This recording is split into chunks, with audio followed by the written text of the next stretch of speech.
11 అధ్యాయము మార్కండేయుని వృత్తాంతము.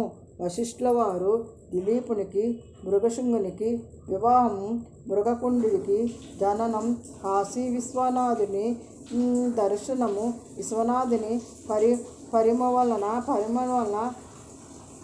విశ్వనాథి పరిమ వలన మార్కండేయునికి బదులు మొదలగు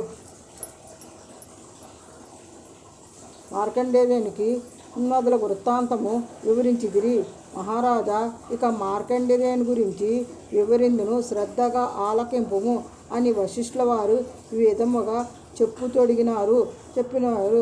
మార్కండేయుడు ఆయుష్ 16 సంవత్సరములు మాత్రమే. రోజు గడుచున్నది. తల్లిదండ్రులకు దిగులు ఎక్కువైనది.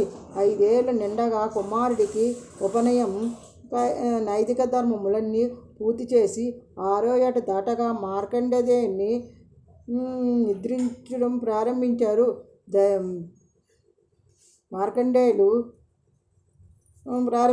అతనికి తన తండ్రి వలె ఆ చిరకాలములు సకల శాస్త్రములు, వేదాంతములు, పురాణ ఇతిహాసములు, స్మృతులు పఠించి గుణవంతుడుగా ప్రశంసలు పొందెను.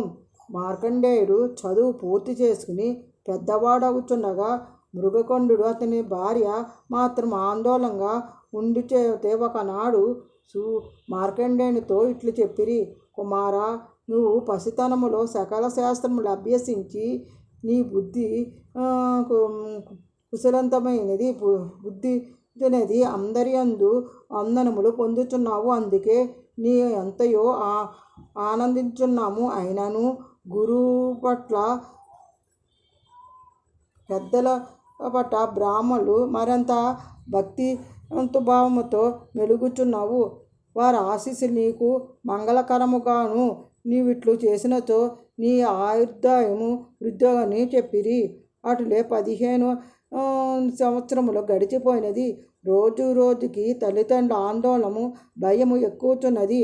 పరమశివుని వరప్రసాదు మార్కండేయుని జన్మదినోత్సవాడు చేయించి అందరినీ తలిచి మహర్షుల వరకు ఆహ్వానములు పంపించినారు. మునీశ్వరులు, గురువర్యులు మరుగు వారందరూ మృగకండుడికి ఆశ్రమకొచ్చి అందరూ మృగకండుని ఆనందమై అతిథులందరినీ సత్కారములు చేసెను. మార్కండేయుడు వచ్చి పెద్దలందరికీ నమస్కరించి అటులే వశిష్ఠుల వారు చేసిన అందుకు అందరూ ఆశ్చర్యపడినారు. మహానుభావ, మీరెట్లు వారించిరో కారణం ఏమిటని ప్రశ్నించినారు. అంత వశిష్ఠుల వారు, ఈ బాలుడు కొద్ది దినములో మరణిస్తాడు. మీరందరూ ఇతన్ని దీర్ఘాయుష్మానని ఆశీర్వదించండి కదా. చెమట్లు అటులో జరుగును. ఇది ఆయుర్దాయము 17 ఏళ్ళే కదా. ఇప్పుడు 15వ ఏట జన్మదినోత్సవం జరుపుతున్నప్పుడు పరమేశ్వరుడు ఇచ్చిన వరం ప్రకారం ఇతడు 1 సంవత్సరమే జీవిస్తాడు అని చెప్పారు. అందుకు మార్కండేయుడు దీవించిన మునీశ్వరులందరూ చాలా విచారించారు. చిరంజీవి వర్ధిల్లులని దీవించుండగా వారు వాక్కు భగవంతునికి బాధపడి దీనికి మార్గం ఏంటి అని వశిష్ఠుల వారితో ప్రశ్నించగా వశిష్ఠుల వారు కొంత సేపు ఆలోచించి, ముని, మనము నిమిత్తులము కానీ మనందరము ఈ మార్కండేయునికి ఎట్లా పట్టుకుని బ్రహ్మదేవుడికి పోదము అని పలికెను. ఆ వెంట ఆ మార్కండేయును తోలుకుని పోయినారు. మునీశ్వరులకు ఆగమకు బ్రహ్మ సంతోషించి మునులందరూ పాటు మార్కండేయుని కూడా బ్రహ్మ నమస్కరించి, బ్రహ్మ చింతనిగా జీవించేవాడు, చిరంజీవిగా దీవించు నాయన అని దీవించమని. అప్పుడు వశిష్ఠుల వారు మహర్షి మార్కండేయునికి జన్మవృత్తాంతమంతా బ్రహ్మకు వివరించెను. బ్రహ్మ కూడా జరిగిన పొరపాటుకు విచారములు వెలబుచ్చి కొంత తడుగు పైపడి మార్కండేయునికి దగ్గరకు చేరదీసి, పరమేశ్వరుడు ఈ బాలుడు దీర్ఘ ఆయుష్మానుగా చేయుగాక అని తన మనసులో శివుని జ్ఞానించి అంతటా మునుల వంక చూసి, ఓ మునులారా, మీరు పోయి రండి, ఇతనికి ఏ ప్రమాదం జరగదు అని అని పలికి, వత్త మార్కండేయ, నీవు కాశీక్షేత్రమునకు పోయి విశ్వనాథునికి సేవించుము, నీకే ఆపద కలగదు, కానీ నీ వలన చేయము అని చెప్పగా మార్కండేయుడు గృహమునకు వెళ్ళి తల్లిదండ్రులకు నమస్కరించి కాశీనాథుని సేవించి వచ్చిదను ఆజ్ఞ ఇమ్మని కోరగా మృగసింగుడు అతని భార్యకు కొడుకు యొక్క ఎడబాటుకు కడు దుఃఖము వచ్చి ఎట్టికు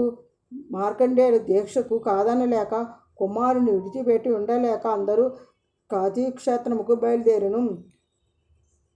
కుటుంబ సమేతంగా కాశీకి పోయి మృగకంఠుడు కాశీ విశ్వేశ్వరుడికి సమీపంలో ఉన్న ఆశ్రమమును నిర్మించెను. మార్కండేయుడు అందుకు శివదానాదుడే రాత్రింబవడు శివలింగమునకు కడుగుతూ ఉండెను. 16వ ఏట ప్రవేశించును. మరణము ఆసన్నమైనది. ఇతను తన భటులు మార్కండేయుని ప్రాణము కొని రమ్మని ఆజ్ఞాపించను. యమభటులు మార్కండేయుని ప్రాణములు కొనిపోమని శివసన్నిజ్ఞానము చేసుకుంటున్నాడు మార్కండేయుడు అని చెప్పెను. వచ్చేసరికి భటులు ఆ సమీపనకు నిలవలేకపోయారు. కాలపాసము విసురుడును, చేతులు ఎత్తలేకపోయాడు. మార్కండేయుని చుట్టూ మహా తేజస్సు ఆవరించున్నది. ఈ తేజస్సు యమభటులకి అగ్ని కణము వలె బాధించును. ఆ బాధ వారవలేక భటులు పోయి జరిగిన వృత్తాంతమంతా యమునికి వివరించగా యమునికి ఆశ్చర్యపడి తను స్వయముగా మార్కండేయుని తీసుకుని అక్కడికొచ్చి శివజ్ఞానములో నిమగ్నమై మార్కండేయునిపై కాలపాసమిశ్రను. మార్కండేయ చేయి కన్నులు తెరిచి చూసేసరికి యముడు తన ప్రాణానములు తీసుకుని సిద్ధముగా ఉండని మార్కండేయుడు భయపడి శివలింగమును కౌగులించుకుని జ్ఞానించుకుని కైలాసవారుడు పార్వతీదేవిని తన భక్తిని ఆక్రందలకు వినిపించుటకై మహారౌద్రాకారంలో శివలింగము చీల్చుకుని వచ్చి త్రిశూలముతో యముని సంహరించును. మార్కండేయుని రక్షించెను. యముడు చనిపోచే అష్టదిక్పాలు బ్రహ్మ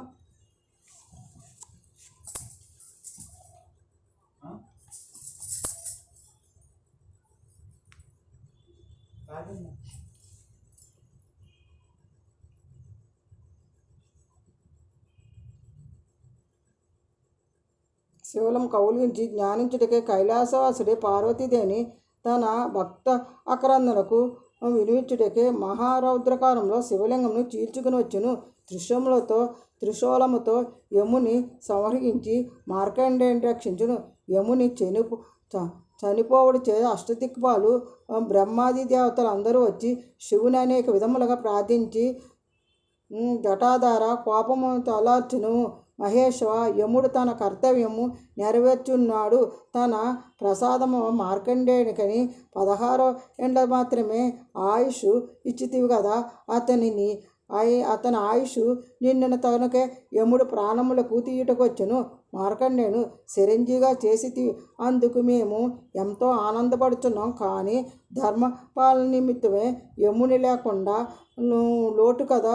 కానీ మరలా యముని బ్రతికించినందుకు ఇంద్రుని వేడుకొనుచు అంత ఈశ్వరుడు యముని బ్రతికించి, యమున నీవు అందరికీ కావలసిన వాడే అని పలికి అంతరార్థమయ్యను. పరమశివుడి దయ వలన తన దీర్ఘాయుష్మంతునందుకు ముందుకు మృగశంకరుడు మిక్కిలి సంతోషించి తాను చేసిన మాఘమాస ఫలమే తన కుమారుని కాపాడినందుకు ప్రభావము అని లోకలందరూ చెప్పుకుని ఆనందపడినారు. 12వ అధ్యాయం మాఘపురాణములో రేపు రోజు తెలియపరుస్తాను.